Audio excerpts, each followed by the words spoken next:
ನಾಚಿಕೆ ಆಗ್ಬೇಕು ಇಂಥವ್ರನ್ನ ಪೂಜಿಸೋ ಜನರಿಗೆ. ಮುತ್ಯನಂತೆ ಇದು ಯಾವ ಸೀಮೆ ಮುತ್ಯ ಗಣಪ ಇದು? ನೋಡಿ, ಇಂಥವ್ರನ್ನ ಪೂಜಿಸೋ ಜನರು ಇರುವ ತನಕ ಇಂಥವ್ರು ಇದ್ದೇ ಇರ್ತಾರೆ, ಬಹಳ ಜನ ಇರ್ತಾರೆ, ಗೊತ್ತಾಯ್ತಲ್ಲ. ನಾಚಿಕೆ ಆಗ್ಬೇಕು. ತಲೆ ಮೇಲೆ ಕುರಿಸದಂತೆ, ಮುತ್ಕೊಡದಂತೆ, ಮಕ್ಕಳಂತೆ ಪ್ರೀತಿ ತೋರಿಸದಂತೆ. ಪ್ರೀತಿ ತೋರಿಸೋದು ಹಿಂಗೆ ನಮ್ಮ ಮಕ್ಕಳ ಮೇಲೆ. ನಾಚಿಕೆ ಆಗ್ಬೇಕು. ಮುತ್ಯ ಅಂತೆ. ಮುತ್ಯ ಅಂದ್ರೆ ತಲೆ ಮೇಲೆ ಕುರಿಸಬಹುದಾ, ಕಿಸ್ ಕೊಡ್ಬಹುದಾ, ಮಕ್ಕಳ ಮೇಲೆ ಹಿಂಗೆ ಪ್ರೀತಿ ತೋರಿಸಬಹುದಾ? ಮಕ್ಕಳ ತಂದೆ ಕೂಡ ಈ ರೀತಿ ನಡೆದುಕೊಳ್ಳಲ್ಲ. ಮಕ್ಕಳಲ್ಲಿ ಮಕ್ಕಳ ಅಣ್ಣ ತಮ್ಮಿಂದ್ರ ಸಮೇತ ಇಂಥ ರೀತಿಯಲ್ಲಿ ನಡೆದುಕೊಳ್ಳಲ್ಲ ಮಕ್ಕಳಲ್ಲಿ, ಹೆಣ್ಮಕ್ಳಲ್ಲಿ, ಗೊತ್ತಾಯ್ತಲ್ಲ. ನಾಚಿಕೆ ಆಗಬೇಕು. ಮುತ್ಯ ಅಂತೆ ಇಂಥವ್ರನ್ನ ಒದ್ದು ಹೊಲಗಾಗಿಸ್ಬೇಕು.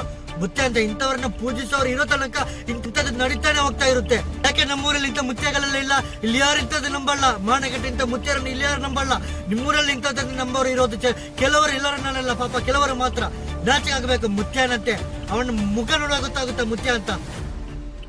ತೊಡೆ ಮೇಲೆ ಮಗುವನ್ನ ಕೂರಿಸಿ ಕಿಸ್ ಕೊಡ್ತಾ ಇದ್ದಾರೆ. ಸಿಗೋ ಚಾನ್ಸ್ ಅಂತ ಹೆಂಗ್ ಬೇಕಾದ್ರೆ ಯೂಸ್ ಮಾಡೋದ ಮಕ್ಕಳನ್ನ. ಇಂಥದ್ದೆಲ್ಲ ಕರ್ನಾಟಕದಲ್ಲಿ ನಡೆಯಲ್ಲ, ಗೊತ್ತಾಯ್ತಲ್ಲ. ನೋಡಪ್ಪ, ಮುತ್ಯ ಗಣಪ ನಿನ್ಗೇನೆ ಹೇಳ್ತಾ ಇರೋದು. ಕೆಲವೊಂದು ಮಾಧ್ಯಮದವರಿಗೆ ಹೇಳಲಿಕ್ಕೆ ಎದುರುಕೊಳ್ತಾರೆ.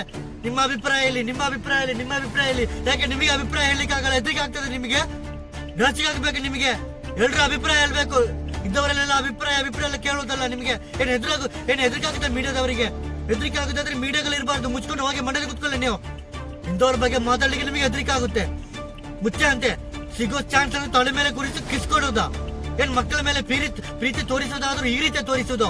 ಗೊತ್ತಿಲ್ವಾ ನಿಮಗೆ ಹೆಣ್ಮಕ್ಳ ಮೇಲೆ ಹೆಂಗ್ ನಡೆದುಕೊಳ್ಬೇಕಂತ? ಇದೇನ ನಿಮ್ಮ ಶಿಸ್ತು? ಮುತ್ಯನಂತೆ ಏನೋ ಸಣ್ಣ ಪುಟ್ಟ ಅಂತ ಮಾಡುದು, ಮುತ್ಯನ ಮಾಡ್ಕೊಳ್ಳೋದು. 4 ಜನ ಪೂಜಿಸೋರು ಇದ್ರೆ ನಿಮ್ಗೆ ಹೆಂಗ್ ಬೇಕಾದ್ರೆ ನಿಮ್ಗೆ ನಡೆದುಕೊಳ್ಬಹುದು. ನಿಮ್ಗೆ ಇಲ್ಲಿಗೆ ಸ್ಟಾಪ್ ಆಗ್ಬೇಕು. ಇಲ್ಲಾಂದ್ರೆ ಕರ್ನಾಟಕದ ಎಲ್ಲಾ ಜನರು ಕೂಡ ಎದ್ದಲ್ಬೇಕಾಗ್ತದೆ, ಗೊತ್ತಾಯ್ತಲ್ಲ. ನಾಟಕೆಲ್ಲ ಬೇಕಾಗಿಲ್ಲ.